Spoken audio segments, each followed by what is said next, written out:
As an instructor, as an instructor, how do you define to choose career as a beginner in the field of data science?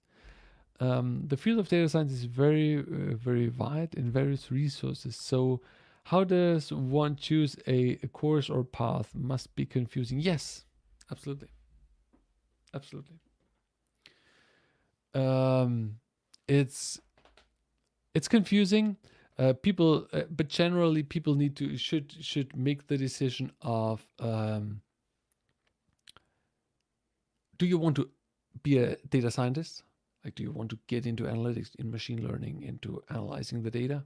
Do you want to go into engineering, like my part, data engineering, like building systems, building pipelines, building platforms, operating them?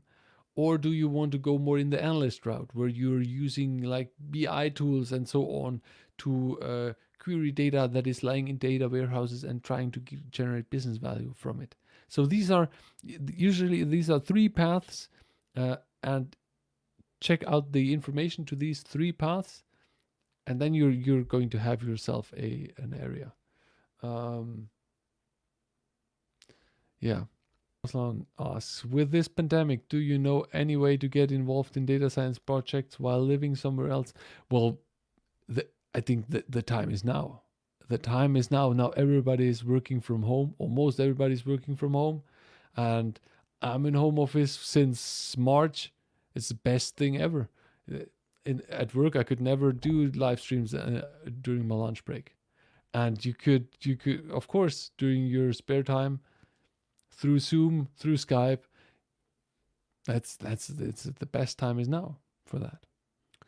How long does it take to be trained in Dedicated Academy to land a job?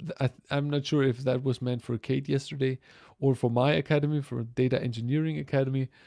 When you start, I'm guessing it will take you around 3 months to actually do a project. It's taking some time.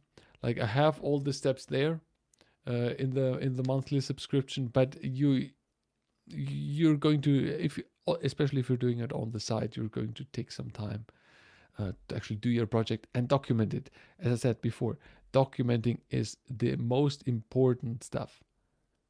Just doing it and saying you've done it means nothing. You need to document it.